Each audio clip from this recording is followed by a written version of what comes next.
what I love about Fiji was the people, how patient and accepting they were. And I mean, it's been 7 years and I feel like I have a little bit of the language left, but I also feel like once I get starting talking to people from Fiji again, the language just kind of flows back because I don't feel pressured to have it perfect. I mean, to me, Fijian's always been more of a storytelling language. So that coupled with how patient everyone is, syntax doesn't super matter, at least for a Valangi like me, huh? See, I was born in Fiji. I used to be dark, but then I showered with some granola, then I became white, eh?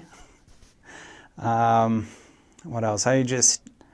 Man, the weather there is pretty great. I was always out in the bush and just constant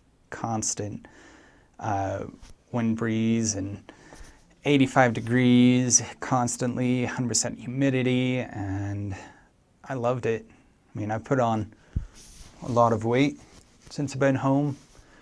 It's mostly because I don't eat super well. I miss the fish from Fiji. I miss the tapioca and the talo and tavatali na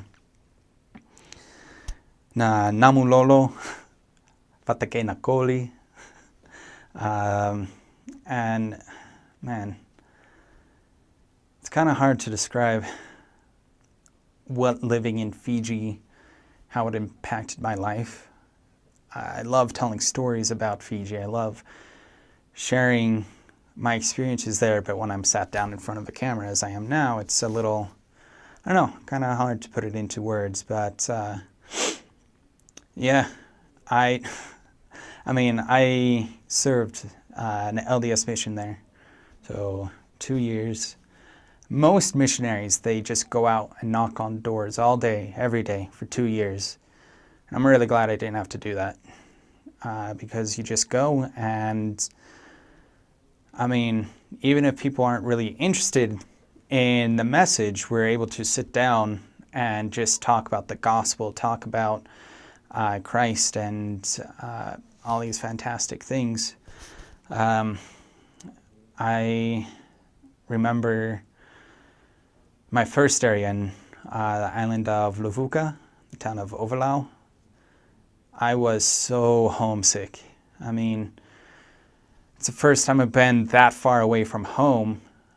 I mean, I never really thought of myself as someone who needed to be home, needed to be around family, but when you're halfway around the world and there's no one that I'm familiar with, it was tough. It was brutal.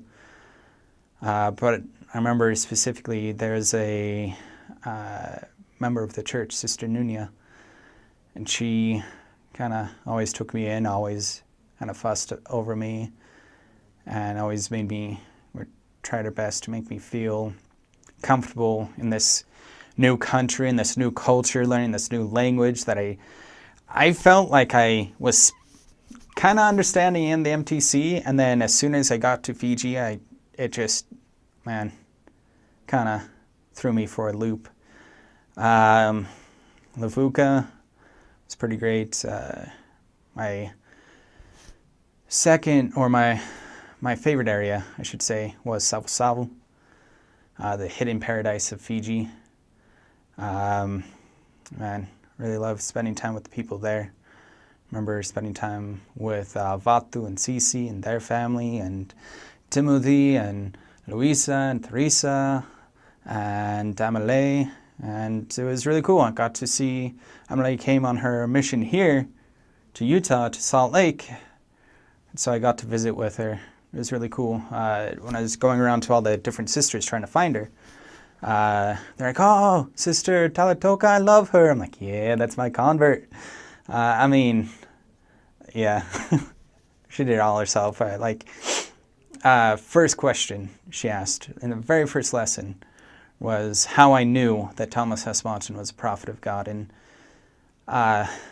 just from her being able to like question and challenge things and really trying to find the answers, I was pretty excited about that, and I was really hoping that she would get baptized, and she did.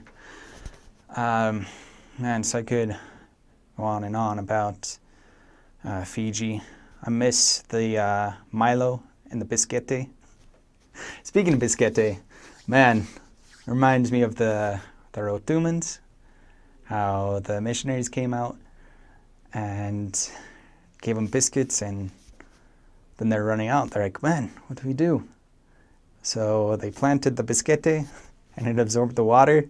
So when they looked at it, they saw it was growing, and they're like, the bisquete level. There was a Rotuman family in Tavua that I always spend time with, Brother Amoy and his son Graham. And they, I loved bringing up that story with them. And then they'd punish me in possibly the worst/best way. First, they'd give me a big old plate of food and finish that. Then they'd give me seconds and I'd finish that.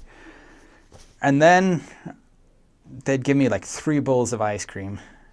And they'd be like, the Jenkins can't leave until you finish your ice cream. Which, I mean, it was ice cream. It was delicious, but I was so full. It was just starting to hurt so much. But I didn't want to shy away from that challenge, you know. But eventually, I got to the point where I was like, I'm gonna throw up, and kept eating. I think I finally got that bowl down. But I mean, I hear stories from missionaries in other countries. They get like shot at or threatened or stabbed. And me, I get fed ice cream until I want to throw up.